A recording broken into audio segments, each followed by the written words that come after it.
I never imagined my own daughter would abandon me, nor did I ever think the man she married would rob me of my dignity at my most vulnerable moment, with her standing by, allowing it to happen.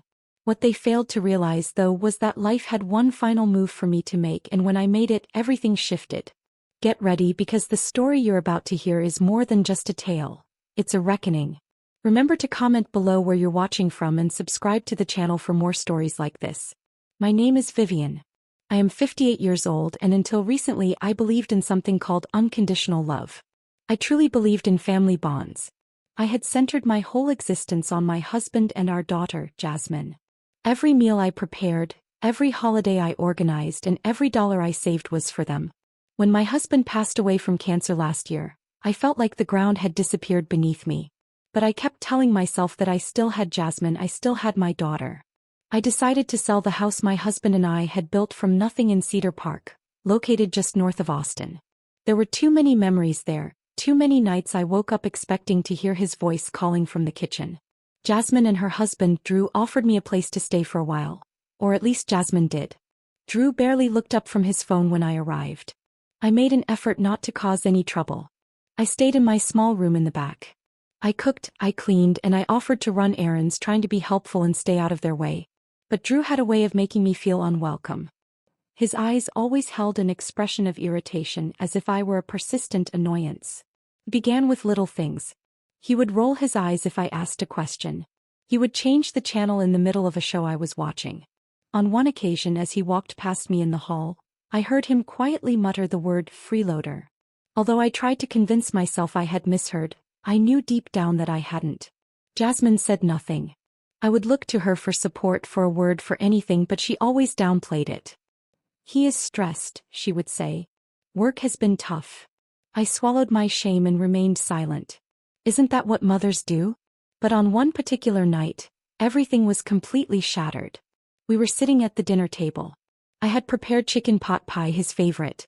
Jasmine was busy on her phone, and Drew was sipping a beer as he always did. The silence at the table was heavy. Then, without warning, Drew looked up and said, "You know, perhaps it is time we stop pretending this is temporary. We are not a charity." Jasmine froze. I stared at him in disbelief. "What are you talking about?" He gave a smug smile. "I'm asking, how much longer is this supposed to last? You aren't working. You aren't contributing. We have bills to pay. We didn't agree to having more mouths to feed." My breathing became shallow and my heart began to race. Desperate, I turned to Jasmine. She avoided my gaze. "Maybe it's for the best," she mumbled. "If you find something more stable, for everyone's sake." For everyone's sake. I did not scream. I did not argue. I simply got up, went to my room, and packed my belongings. 2 suitcases. That was all that was left of my life. I didn't even cry while I packed. The tears came later, when I stood outside their building with the wind biting through my coat, and I came to the horrifying realization that I had nowhere to go. Jasmine did not come to see me out. Drew didn't even bother to pretend. I sat on the curb for 1 hour. My phone battery was dead, and so was my heart. I recall thinking, this is what it feels like to be erased. That night, I checked into a cheap motel, the kind with peeling wallpaper and a vending machine that steals your money.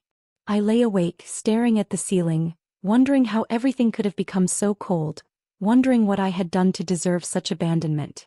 The following morning, I sent Jasmine a message. "I understand. I love you always." There was no reply. The next week I sent another and then another, for birthdays, for small updates, but only silence came back. 3 months went by and each day felt longer than the one before. I tried to apply for jobs, anything. But no one wanted to hire a grieving widow in her late 50s with no recent work history. I thought about cleaning houses or babysitting, but my body no longer moved the way it used to. The loneliness was suffocating and the shame was even worse. I had given everything to that girl. How could she turn her back so easily? One evening, as I was going through a box of old family heirlooms, trying to feel connected to anything, I found it. My mother's old diary. I hadn't read it in years, maybe ever. But something urged me to open it. I sat on the edge of the motel bed, flipping through the pages, and that is when I found it. A name, a truth, a secret that completely changed everything. I remember the moment clearly. My hands trembled. My heart raced because suddenly I was no longer just the mother who had been kicked out. I was someone else entirely. And for the first time in months I smiled. They had taken everything from me. But they had no idea what was coming. After that night, the days blended together like shades of gray bleeding into one another. The motel room reeked of stale air and distant cigarette smoke. The constant low hum of the vending machine outside my door became the sound of my own defeat. I continued to remain silent. I didn't cry every night, but when I did, the tears were quiet. It was the kind of crying where your entire body shakes, but you keep it inside because there is no one there to comfort you. On the fourth day I sent Jasmine another text message. It was a simple message. "I'm okay. Just wanted to know how you are." There was no reply. About 2 weeks later I tried again, this time with only a heart emoji. Still nothing. I told myself she must be busy, that she would eventually come around, that Drew had to be twisting things. But as the weeks passed, that hope began to fade inside me. My funds were running low. I tried to find part-time work at grocery stores, front desks, even a diner down by the highway. But I was either overqualified or not a good fit, which is just a polite way of saying I was too old and too tired. One night I sat on the floor of that room, going through the only box I had brought with me that did not contain clothes. It was a dusty memory box from the house. There were some old photographs, a few letters, and tucked away at the very bottom a small leather-bound book. It was my mother's diary. I was surprised. I do not remember packing it. I nearly put it back, but something about the feel of the leather in my hands made me hesitate. I turned on the old lamp on the side table and opened the first page. Her handwriting was exactly the same as the notes she used to slip into my lunchbox when I was a child. Neat, with a smooth flow, and always in ink. At first it was just ordinary things. The weather, church, and complaints about the price of groceries. But then I came to an entry dated June. "He came again today," it read. "He said he wished things were different. That he wished I could be his wife. But he has a family, a business, a name to protect. Vivian must never know. She absolutely must never know. I just pray that one day she understands how much I loved her. Even if she was born out of a mistake and desire." I read it 2 times. Then again, "She must never know." My breath caught in my chest. I flipped through more pages. There were entry after entry. Hints, memories, hotel meetings, and small cash payments that she tried to refuse but desperately needed. She never wrote his full name, only his initials, ATM. But then there was another entry from February.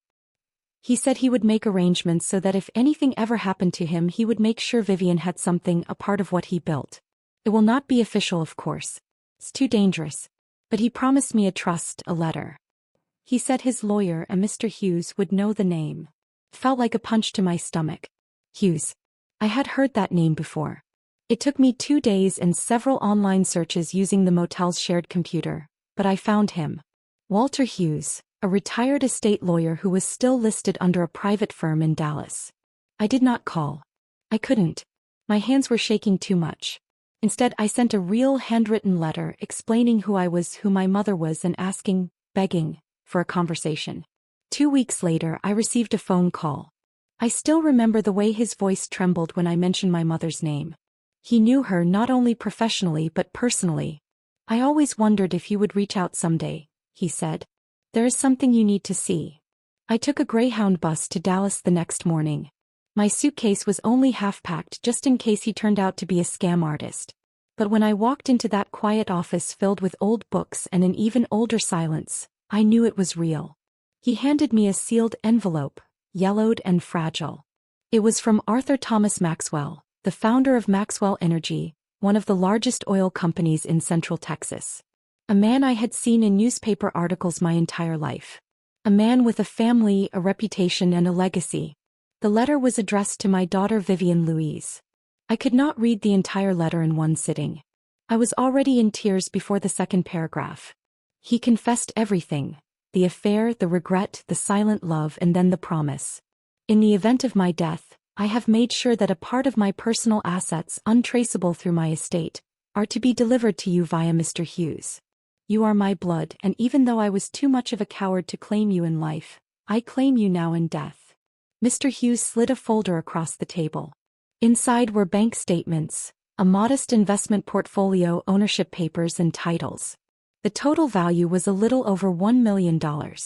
I stared at the papers, then at him. "This is real," I whispered. He nodded. It's yours. It always was. My heart pounded. Not because of the money but because for the very first time in my life I felt chosen, I felt seen. I didn't scream or laugh or fall apart. I just sat there, quiet as a whisper, letting the truth wash over me like long-awaited rain. That night in my motel room I did not sleep. I stared at the ceiling just as I had for months. But this time a smile slowly appeared on my face. They believed they had thrown me away. They believed I was finished. But they had no idea. I was not broken. I was just getting started. I did not return to Austin right away. Something inside me had forever changed. I was no longer just Vivian, the forgotten mother. I was someone new now. Someone who had been lied to her entire life and had finally discovered the truth. For the first time in months, maybe even years, I was not drowning in shame. I was breathing in clarity. I stayed in Dallas for a few more days, just walking through neighborhoods, sipping coffee in silence and watching people live their lives. People who had not been cast aside as I had been. And for the first time I did not envy them. I studied them. I wondered who among them wore smiles that hid heartbreak, who had been betrayed, and who had fought their way back from being invisible. The inheritance from Walter Hughes offered more than just money. It granted me a precious gift of time. It gave me space to grieve and to comprehend the immense power that was now mine, a force I had no idea how to wield. My sorrow, however, quickly transformed into a powerful motivator, fueled by the recent humiliation. When I returned to Austin, I bypassed the old motel. Instead, I secured a temporary rental close to downtown, just a short distance from South Congress. The place was clean, quiet, and contemporary, the sort of lodging Jasmine and Drew could never have imagined me being able to afford. My personal style underwent a subtle but significant change. My new clothes were more polished and deliberate, not flashy but strategically chosen to make me invisible in a new way, the kind of inconspicuousness that allows you to slip through otherwise closed doors. I began to educate myself, spending hours on YouTube watching tutorials on investing, real estate, and contracts. My goal wasn't to build a business empire but to arm myself with knowledge and ensure I would never again be left feeling powerless. It was during this period of intense learning that I stumbled upon a real estate listing that changed everything. Tucked away on an auction site was a listing for an apartment building in East Austin. It was a little rundown but structurally sound, and the address immediately caught my attention. It was the very complex where Jasmine and Drew resided. My heart began to race as I stared at the screen. The building was listed as distressed, with the owner having defaulted on property taxes. The auction was set for 2 weeks later and I didn't hesitate. With Mr. Hughes's guidance, I established an anonymous LLC, a shell company to operate discreetly. I filed the necessary paperwork, transferred the funds, and prepared to bid. I wasn't seeking revenge in the traditional sense, but I was determined to take command of the one place they believed they controlled. The auction proceeded without a hitch. I won the building quietly, legally, and completely under the radar. In an instant, I owned the very place where they had cast me out with 2 meager suitcases and a flimsy excuse, the place where they had humbled me at my lowest moment. Looking at the deed, I whispered aloud, "Let's see how Drew enjoys paying rent to a mouth he thought he couldn't feed." A month later, all of the tenants received a notification. Rents would be re-evaluated and lease terms would be reviewed. For Drew and Jasmine, the new amount was not double but triple their current rent, the market rate plus all overdue fees. I knew he must have been furious. I didn't need to witness it to feel his rage from miles away. This was less about money and more about pride. Drew was a man who needed to feel in control, and with a single silent move, I had completely undermined him. 2 days after the notice was sent, Jasmine tried to contact me for the first time since that night. I let the call go to voicemail. "Mom, I don't know if you heard, but something strange is happening. Our rent just went way up. Drew is losing it. I don't know. Can we talk?" I didn't respond. My actions weren't about vengeance. They were about gravity. They needed to feel the full weight of their decisions. I drove past the building late one night.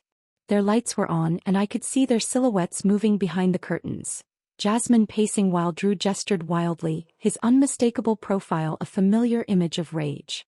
I observed them for a moment before driving away. Part of me felt an emptiness, another a sense of vindication, and a third part still hurt like hell. Even now, with all the power I held, I would have given anything to be welcomed back, not to their apartment but to my daughter's heart. But I understood that wasn't possible, at least not yet. So I remained silent and waited. Sometimes, the most powerful form of justice is the one that is never spoken aloud. I was not finished. I didn't truly grasp how much I had transformed until I saw Jasmine at the grocery store 3 weeks after the rent increase. She didn't see me. I was 2 aisles away, concealed behind a display of discounted breakfast cereal. She looked exhausted, more than just tired. She appeared worn down. Her hair was haphazardly pulled back, the same way she used to tie it when she'd been crying. Her shopping cart was half empty, holding only a few inexpensive essentials like rice, eggs, and a couple of generic canned goods. I should have turned around and left, but I didn't. Instead, I followed her from a distance, my heart pounding as if I were doing something wrong. She paused in front of a small box of macaroni and cheese, then glanced down at her phone. Perhaps a text from Drew. Her shoulders slumped and she placed the box back on the shelf. That simple action shattered me. I wasn't moved to pity, but I was struck by a powerful memory of the small girl who used to rush to me crying when she scraped her knee. The same child who asked me every single night to check for monsters under her bed. Now she was living with one. I drove home and sat on my sofa for hours in silence, staring out the window and reflecting on how life had twisted us into strangers. I reminded myself, however, that this wasn't punishment. It was a consequence, and a long overdue one at that. I had more plans now. The building was just the start of a quiet, methodical game of chess. Every move would be carefully calculated, every step deliberately taken. With the LLC fully established and the property legally in my name, I began small repairs. Fixing leaks, replacing broken locks, and mending flickering lights. Drew never noticed. He was too consumed by the rent increase, furiously emailing the property manager and demanding answers. I knew his ego would never allow him to move. He would see it as a complete defeat. And as always, Jasmine would follow his lead. So I continued with my work. I updated the property signage, had a new security camera installed near the lobby, and replaced the mailboxes for all of the tenants, all under the name of my company ML Holdings, which stood for Vivian Louise. No one knew who was behind it. Then came the next notice. Mandatory annual inspections. Drew sent a furious reply through the tenant portal, full of empty threats and righteous anger. A small smile crept onto my face as I read it. He was slowly coming undone, and I didn't have to lift a single finger. Meanwhile, I was becoming a person I barely recognized. My outward appearance had undergone a significant change.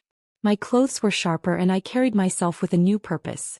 I began attending small business networking events under an assumed name, delving deeper into the world of real estate and cultivating new connections. No one inquired about my past. They only saw a composed, quiet woman with keen eyes and available funds. The most effective disguise, I discovered, is the truth you choose not to reveal. One morning as I left a tenant meeting, I walked past Jasmine and Drew in the parking lot. With my sunglasses on, my hair neatly styled in a bun, and documents in hand, Jasmine barely noticed me and Drew did not recognize me at all. Later that evening, as I sipped tea in my living room, I reflected on the strangeness of being invisible to my own child. Not due to weakness, but because I had become a version of myself they no longer recognized or could control. That old woman was gone for good.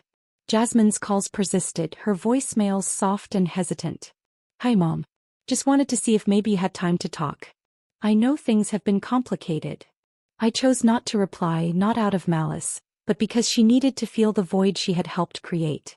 Whenever a flicker of doubt arose, I would open my mother's diary and reread the words. Vivian will never know. She must never know. But I did know now, and that knowledge served as an unbreakable suit of armor. I was no longer the woman who had begged for a place to stay. I was the one who owned the roof over their heads. I had always believed that justice was about balance, a correction, not a war. However, a small spark of satisfaction ignited within me when I read Drew's email response to his rent increase notice.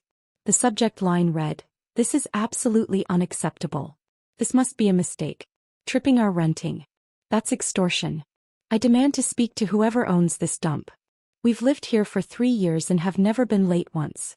This is robbery." He signed it, Drew D. Harmon, as if his name carried weight. I read the message 3 times before forwarding it to my property manager with a simple instruction. Please respond using standard clause C regarding market rate adjustments. No special exceptions. Drew wasn't just angry, he was stunned. His arrogance had never allowed for the possibility of being outmaneuvered. The idea of answering to a faceless landlord was driving him mad. That same night, Jasmine called again. This voicemail was different. There was no pretense. "Mom, I know you're not picking up, but I really need to talk to you. Things are rough right now. Drew's upset. He's taking it out on everything. We're trying to figure things out. I miss you." "I do."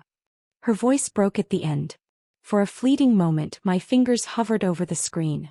I could have called her back, told her everything would be fine, and promised to fix it all. But I didn't. Things were not okay, and I could no longer continue to fix the messes she had helped create. Jasmine had stood by and let him cast me out like a worthless bill. Now that she was under pressure, she suddenly remembered how to dial my number. Well, I decided to let her sit with the silence a little longer. The following week, I authorized additional upgrades to the property. New exterior paint, improved hallway lighting, and enhanced landscaping. The irony was that the money from Drew's rent increase was funding improvements for all the other tenants. Everyone else was benefiting, he just couldn't see it. He began leaving angry notes under the office door. "The water pressure sucks. Trash is piling up. If this is what we're paying for, it's a joke." Every note was ignored. Jasmine stopped calling and started sending short, simple text messages. "Hey, can we talk? I really need you." Then silence again. Meanwhile, I watched the bank statements for ML Holdings, which was becoming stable and profitable. The other tenants were quiet, respectful, and paid on time. Only Drew was making noise, with Jasmine caught in the storm.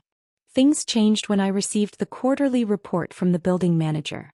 Attached were photos of Drew and Jasmine's unit. The bathroom had mildew, kitchen tiles were cracked, and mail was piling up on the floor. They were cutting corners and living lean. I should have felt pity, but instead I felt a surge of clarity. This was no longer just about the rent. It was about power, and Drew was losing his rapidly. Rumors in the building suggested he had taken on extra work hours. A fellow tenant reported seeing Jasmine crying on the back steps one afternoon. They were unraveling from the inside out, and I didn't have to utter a single word. This was the part one kept returning to. For so long, I had been the one begging to be heard, pleading with Jasmine to see the man Drew was and what she was becoming by standing by him. Now they were choking on their own silence, and I was watching them quite literally from above. My new apartment overlooked their courtyard. It was in a different building on a higher floor in a safer neighborhood, a view they could never afford. I didn't watch them constantly, just enough to remind myself that I wasn't crazy, that I hadn't imagined the betrayal, and that what they did to me deserved consequences. And yet, despite everything, some nights I still found myself sitting by the window, my phone in hand, staring at Jasmine's last message. "I really need you." The woman I once was, the mother, ached. But the woman I had become knew this was only the beginning. I always thought heartbreak came in loud moments, slamming doors, shouted words, public scenes. But the real heartbreak is quiet. It comes in the form of a voicemail you don't return. A message left unread. The silence between you and someone who once called you mommy. The calls from Jasmine ceased.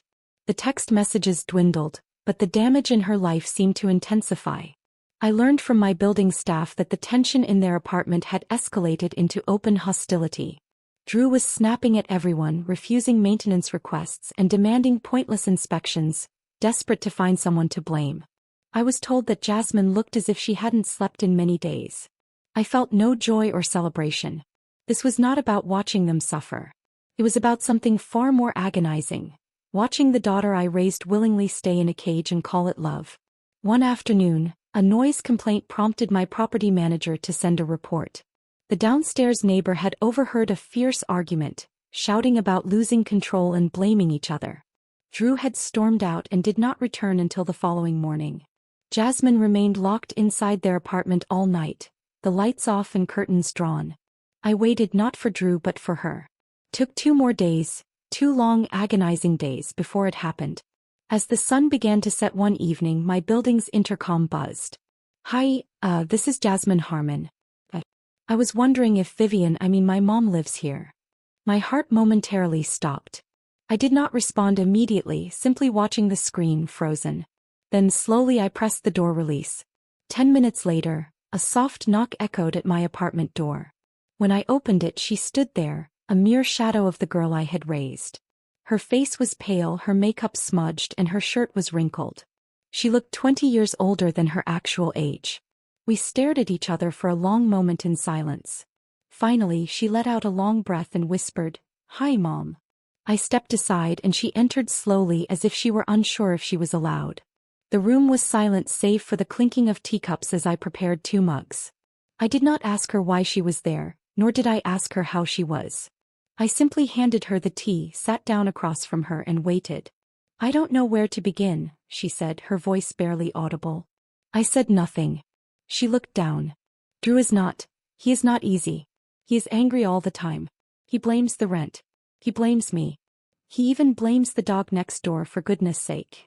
I remained silent. "I thought I was doing the right thing back then when we asked you to leave." Asked as if I had a choice. "I just wanted to keep the peace. I didn't want more conflict." Drew said. She paused. "He said you'd never leave unless we pushed you. And God, I hate myself for agreeing." I took a sip of my tea. "I miss you," she whispered, "but I don't know how to fix it." I studied her face, every line and every subtle flinch. She was seeking forgiveness but was too afraid to ask for it. So I gave her the only thing I could: silence. Because sometimes, silence is a safer place than the truth. We sat like that for almost an hour. She did not ask for money or for help. She simply wanted to be close to me and I allowed her. When she finally rose to leave, she reached for my hand. "I am so sorry," she said, "for everything." I did not say it back. I simply held her hand a little longer than she expected. She was the one who pulled away first, and with tears welling in her eyes, she walked out the door. I did not cry. But the second the door clicked shut, I sank into my chair, holding the warmth of her teacup in my palms like a lifeline. He had come to me. She had looked me in the eye. And now I knew the cracks were finally beginning to show. The beautiful thing about power, true power, is that you never have to raise your voice to use it. You do not slam doors or shout threats. You simply pull a string here, close a door there, and watch the ones who underestimated you start to squirm. Drew was squirming. After Jasmine's visit, the atmosphere in that apartment grew darker. I did not need a camera to know it. You can sense a house unraveling if you listen carefully enough. The maintenance team told me that Drew had become unhinged, storming down to the management office twice a week, demanding to know who owned the building. He wanted a name. He wanted a face. He wanted someone to blame. The fact that he did not have one was what made him spiral. I knew he would start digging. Drew was not the kind of man to accept defeat quietly. I had seen the way he used to check Jasmine's phone when she was out for too long, how he examined her receipts and commented on the time it took her to run errands. Possessive, did not even begin to describe it. So when he began to poke around for the name behind ML Holdings, I was ready. He started by trying to look up the LLC, a standard move, but my lawyer had filed everything through a privacy trust. There were no names, no leads. Then came the clumsy phishing emails to my property manager, pretending to be a tenant and asking who owned the building. It was sloppy and desperate. He even went so far as to call the title office, posing as a lawyer representing another property. The clerk flagged it immediately and reported it directly to us. When all of those avenues failed, he turned inward. I do not know what happened exactly, but one of the neighbors called the management office and asked someone to check on the Harmons. She said she had heard glass breaking, raised voices, the kind of anger that comes not from bills, but from fear. A maintenance worker went to the apartment but no one answered. He could, however, hear Drew pacing and muttering and Jasmine crying through the door. The silence that followed was far heavier than the yelling had been. A few days later, I received a strange envelope. An unsigned note with no return address arrived. It carried a familiar, angry message. "I know what you're doing. You think you're clever, but you don't scare me. I'll find out who you are, and when I do, you'll regret it." The words lacked a signature, yet the handwriting was unmistakable. Drew's scrawl mirrored his speech, furious, jagged, and pressed too hard into the paper. Holding the note, my heart thumped, not with fear but with a surge of memories. It took me back to that moment when he had stood in the kitchen, staring at me as if I were nothing more than the dirt on his shoes. At his side, Jasmine had remained silent, her quietness a sign of her complicity. Now he was the one flailing in the dark, struggling with uncertainty and shouting into emptiness. It was a poetic twist, though a dangerous one. In response, I doubled down on my precautions. I had my lawyer contact building security, and we arranged for more discreet legal and routine surveillance. I made sure the other tenants in the building were also protected. The entire structure wasn't going to come crashing down just because one man couldn't handle the consequences of his own cruelty. Jasmine hadn't called again, but the building manager shared some updates. Her car had been sold, forcing her to walk to work. Their utilities were being reduced. The lights were off by nightfall, and some nights they had no heat. The cracks were no longer just in their relationship. They were starting to appear in their very survival. Through it all, I maintained my distance. This wasn't about revenge. It was about achieving a resolution. I needed to let Drew's world shrink until he finally realized how insignificant he truly was. And I needed to let Jasmine decide if she would remain in her cage or finally pick up the key I had left right in front of her. I knew she wasn't ready yet, but the walls were closing in, and secrets have a way of seeping through the smallest gaps. The knock on my door that night came as a surprise. It had been quiet for many days. No emails from management, no voicemails from Jasmine, and no more anonymous threats. Just a silence that felt like a distant storm poised to strike. But when the knock arrived, soft and deliberate, something inside my chest tightened. I opened the door to find Jasmine, soaked from the rain. She clutched a grocery bag to her chest as if it were the only thing holding her up. Her eyes were red and her mouth opened, but no sound came out. She looked like she had run out of words a long time ago. I stepped aside to let her in. She walked in slowly, leaving a trail of water on the hardwood floor. I handed her a towel and we moved in silence. I heated the kettle and poured 2 mugs of chamomile tea. She sat on the edge of the couch like she didn't intend to stay long, or perhaps felt she didn't deserve to.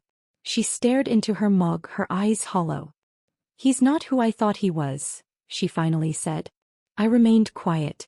A part of me always knew. But I told myself it was just stress, that he simply needed support, that if I was patient he would come around. I still said nothing. She looked up, her voice trembling. "He thinks someone is targeting us. He's obsessed. He's been going through my phone, my emails. Last week he followed me to work. He said he was just making sure I wasn't involved." A shiver ran through her body, and it wasn't from the cold. "He asked if I was hiding something. If you were hiding something." That last part made me catch my breath. She didn't wait for a reply. "I told him I hadn't spoken to you in weeks. That I didn't even know where you were." She paused. "But that was a lie." I met her eyes for the very first time. "I found your building listed in a security notice. It had the same management company. I figured it out. It wasn't hard." Of course it wasn't. Jasmine was smart, she always had been. But being smart doesn't always make you brave. And now she looked like someone who had finally opened her eyes and hated what she saw. I didn't speak. "Not yet. I miss you," she whispered. "But I don't even know how to be around you anymore." My hand tightened around the mug. "You left," she said, her voice cracking. "And I let you. I let him push you out." Finally I spoke. "No, Jasmine, you didn't let him. You stood with him."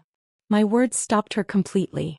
She blinked, her lips slightly parted as if she wanted to deny it, to defend herself, but there was nothing left to defend. I stood up, walked to the window and looked out into the night. "I begged for your voice that night," I said. "Just one word. Just one word. And you remained silent." Behind me I heard her exhale. It was a quiet, broken sound. "I didn't think it would get this bad," she said. "I thought I could manage him." "You can't manage a man like that," I said softly.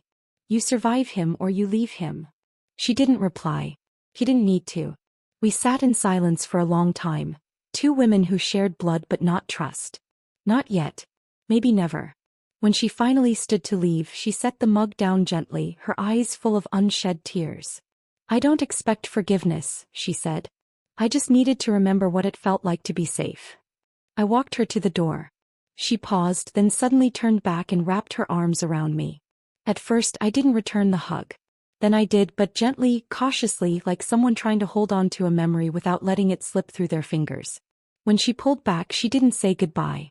She just looked at me one last time and left. And as the door closed behind her, I felt something shift deep in my chest. Instead of seeking revenge or even true forgiveness, a small flicker of something else began to stir within her. A feeling that might one day blossom into reconciliation if she allowed it. The invitation was dispatched discreetly on a Tuesday morning.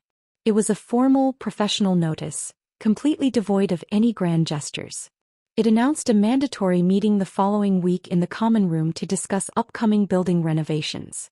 All tenants were required to attend and questions were encouraged. She knew Drew would be there without a doubt. He would not be able to resist the opportunity. All he wanted was a person to blame, a face to confront, a name to call out. He had no idea that he was walking directly into a trap set by the very woman he had discarded like a useless household appliance. On the day of the meeting she arrived well in advance. She was dressed simply yet elegantly in a charcoal gray blazer and dark-colored denim. With her hair styled in gentle waves that cascaded over her shoulders, she was completely unrecognizable. She looked nothing like the woman who had once pleaded for a small amount of respect at Jasmine's kitchen table. The common room gradually began to fill. Residents trickled in, some filled with curiosity, others showing annoyance, but most seemed to be indifferent. And then there was Drew. He stormed in, carrying the confident swagger of a man ready for an argument, with Jasmine trailing closely behind him like a shadow. He paid no attention to his surroundings and did not notice her. His gaze was fixed on the property manager at the front, and he went directly to him. "Where is she?" he demanded. "I want to speak with the person in charge today." The manager remained calm. "All of your questions will be addressed during the presentation." Drew let out a dismissive scoff, while Jasmine stared down at her own shoes. She sat quietly near the back of the room. The presentation began with a series of routine announcements about upgrades, new timelines, a new security system, updated landscaping, and improved insulation. These were all practical and smart improvements, funded in part by the very rent increase Drew had complained so bitterly about. Then the manager paused.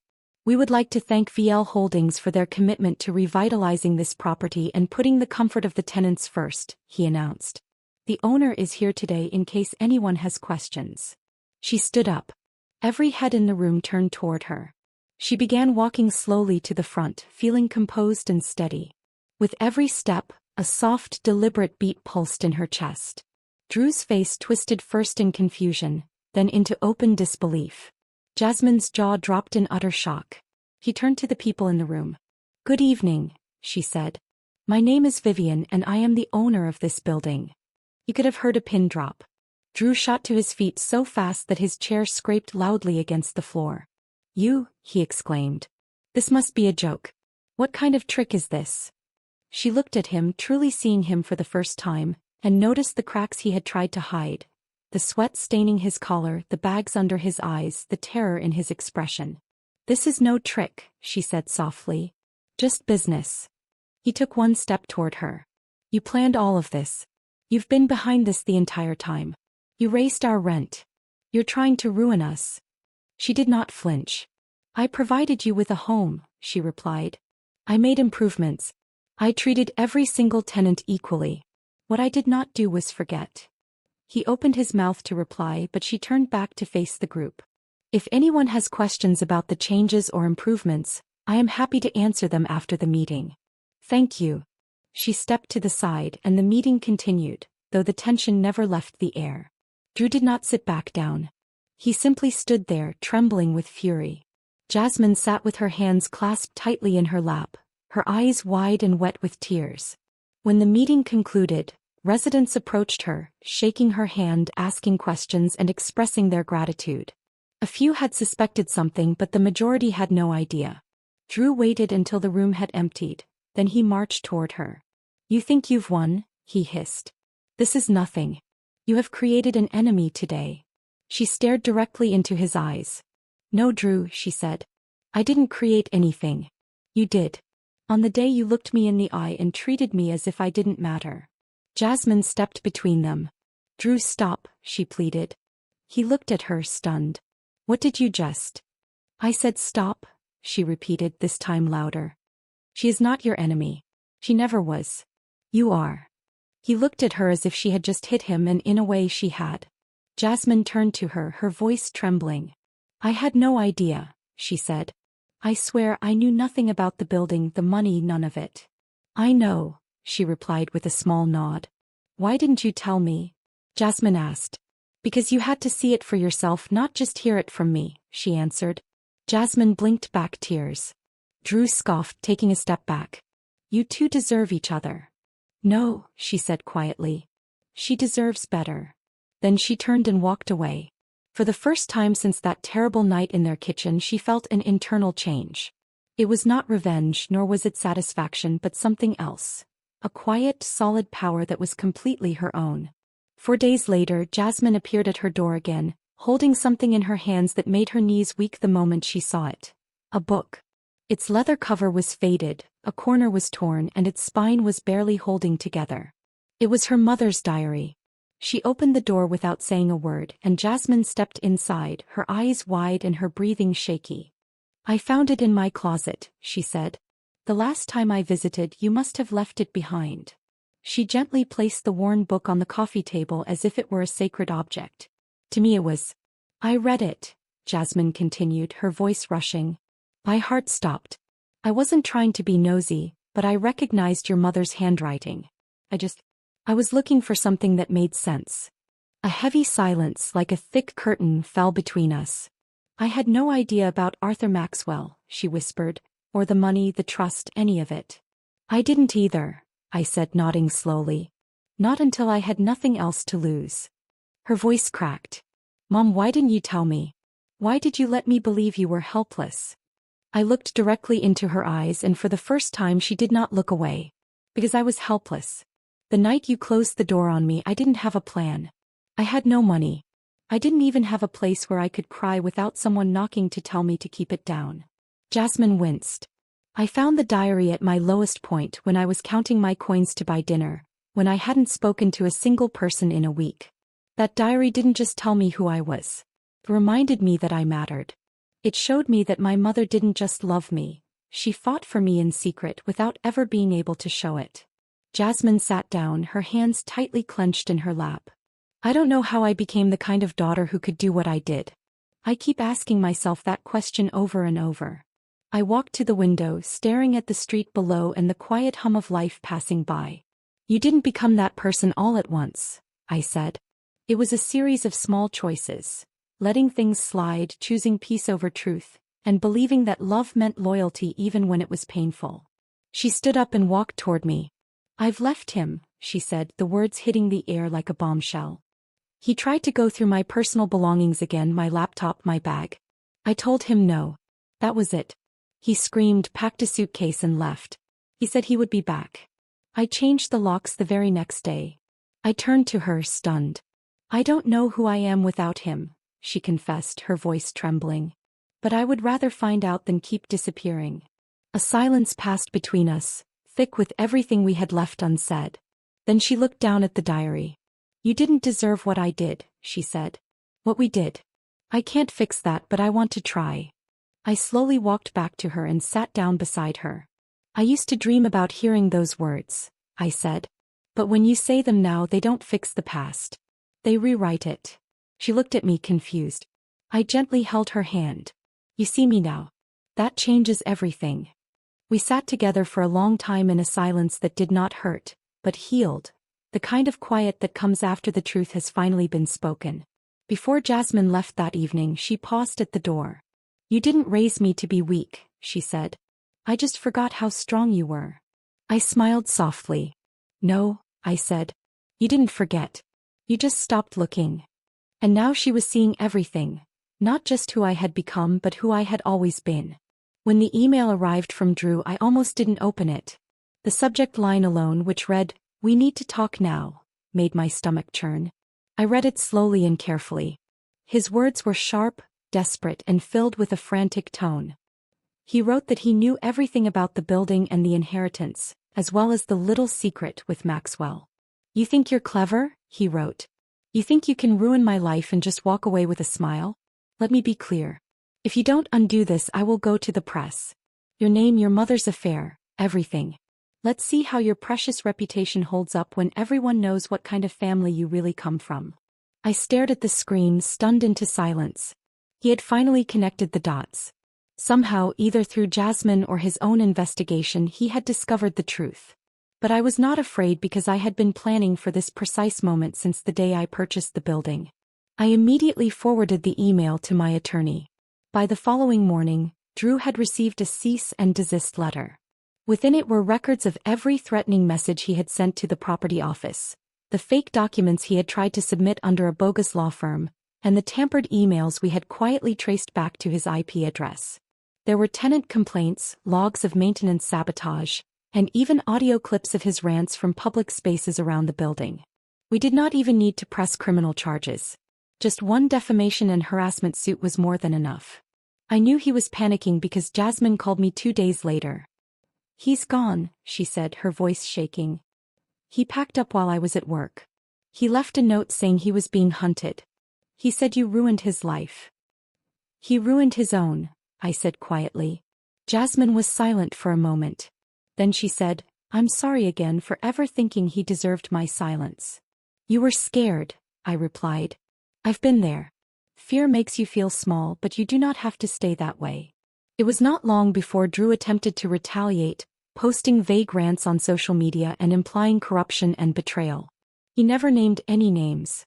He could not afford to, not after a second letter from my attorney threatened legal action for every single word he published. After that, he went quiet, at least in public.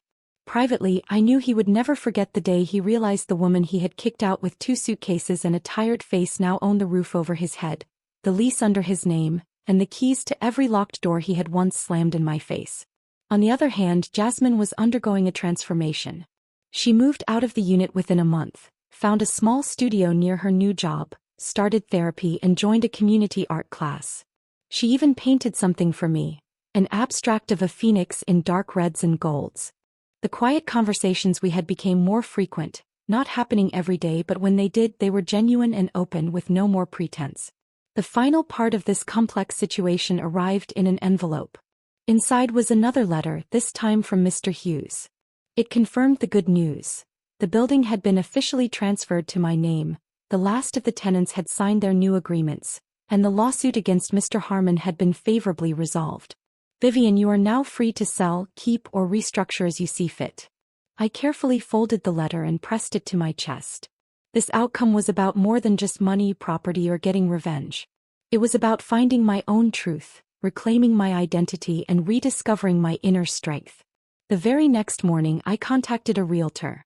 I was ready to close this difficult chapter and open the door to a life I no longer had to simply endure. For the first time, I could truly live it on my own terms. I sold the building during the late spring.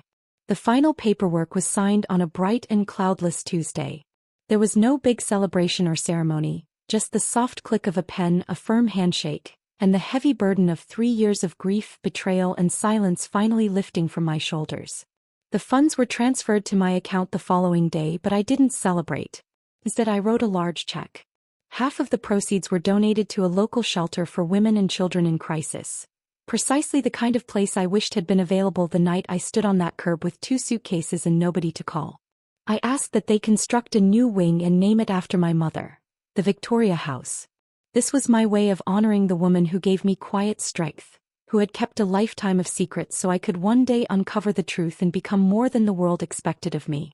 I used the other half of the money to purchase a modest house. It was a charming little 2-bedroom home, right on the same street where I had grown up in Cedar Park. It had large oak trees in the front yard, a porch swing, and enough space for quiet healing, or for growing tomatoes if I ever decided to try. The day I moved in, Jasmine helped me carry boxes. We didn't exchange many words. But after we finished unpacking, she sat next to me on the porch swing, with her legs tucked underneath her, gazing down the street as if she were trying to see the girl she used to be. "I remember riding my bike here before everything got so complicated," she said softly. I nodded in agreement. "You were always safe here," I told her. "I had forgotten what that felt like," she whispered. We didn't need to discuss Drew.